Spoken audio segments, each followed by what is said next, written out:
Assalamualaikum warahmatullahi wabarakatuh. Sebelumnya kami dari kelompok 4 mata kuliah KBHP akan menjelaskan tentang karakteristik optik pada daun teh. Sebelumnya, perkenalkan dari anggota-anggota dari kami. Yang pertama ada Muhammad Jaki Mubarak dengan 3 NPM terakhir 006. Kemudian Nathan Dery dengan 3 NPM terakhir 010. Dan ada saya sendiri Muhammad Adil Darmawan dengan NPM terakhir 019. Dan ada Maziah Sakinah dengan 3 NPM terakhir 021.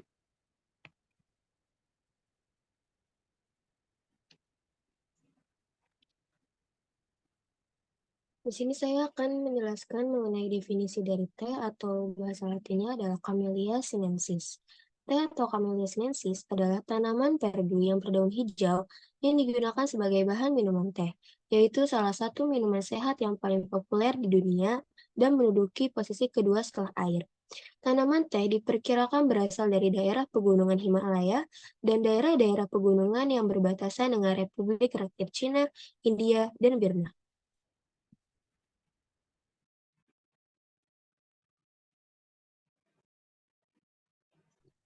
Selanjutnya adalah warna.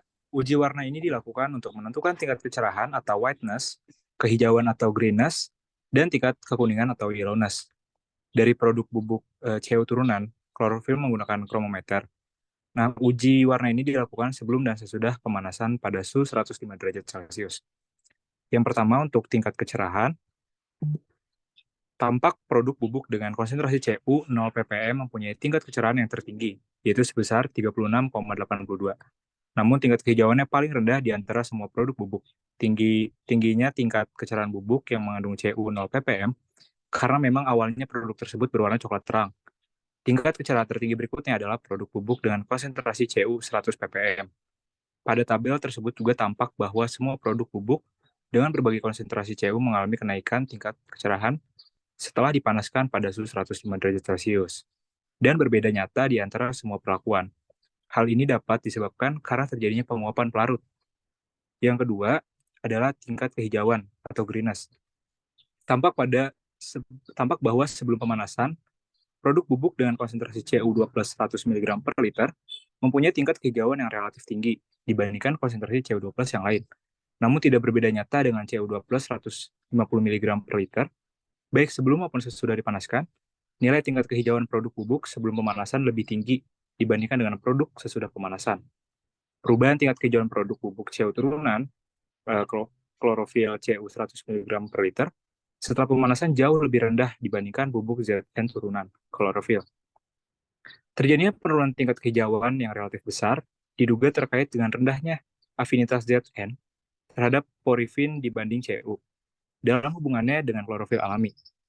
Pada suhu sekitar 100 derajat Celcius dan pH 6, total klorofil akan hilang paling sedikit 56%. Namun pada penelitian ini tidak dilaporkan adanya bahan mineral logam tertentu selain Mg yang secara alami memang terkandung pada klorofil tersebut. Dan yang terakhir adalah tingkat kekuningan atau yellowness. Tampak produk bubuk dengan konsentrasi Cu 0 ppm mempunyai tingkat kekuningan yang tertinggi yaitu sebesar 12,44. Kemudian disusul produk bubuk dengan konsentrasi Cu 100 ppm. Pada tabel tersebut tampak bahwa tingkat kekuningan relatif berfluktuasi seiring dengan meningkatnya konsentrasi Cu dalam produk bubuk warna kuning hijau menunjukkan klorofil B yang lebih polar, sedangkan bila berwarna biru hijau menunjukkan klorofil A yang kurang polar.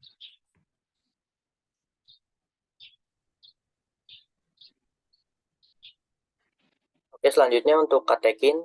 Katekin ini merupakan penentu kualitas perdagangan, di mana teh di Indonesia dikenal karena memiliki kandungan katekin atau antioksidan alami tertinggi di dunia. Kebanyakan produksi teh Indonesia adalah teh hitam, diikuti oleh teh hijau.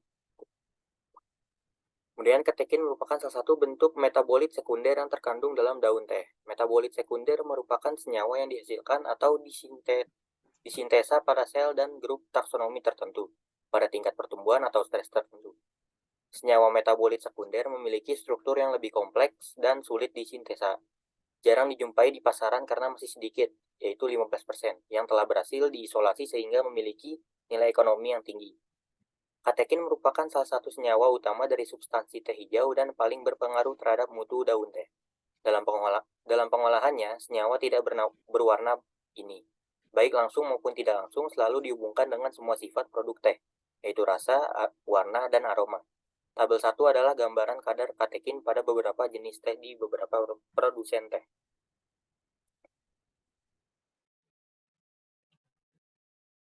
Jadi kesimpulannya yaitu adalah daun teh memiliki senyawa bioaktif yang kompleks. Salah satunya adalah polyphenol.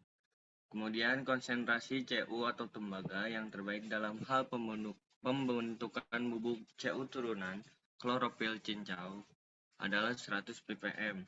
Penilaian ditinjau berdasarkan hasil uji pH yang relatif tinggi.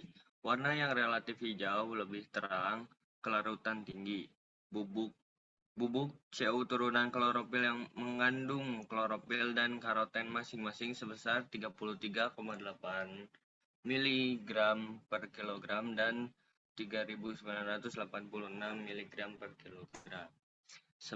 Sebagai penghasil produk teh berbahan baku pucuk teh varietas Asamika, Indonesia berpeluang menghasilkan bahan minuman fungsional teh kaya katekin. Rekayasa proses produksi teh kaya katekin telah dan akan terus dilakukan untuk merebut peluang besar minuman fungsional. Keberhasilan rekayasa produksi minuman fungsional teh kaya katekin diharapkan dapat Malaysia pada umumnya dan industri teh rakyat pada khususnya. Baik, mungkin sekian dari kelompok kami. Wassalamualaikum warahmatullahi wabarakatuh.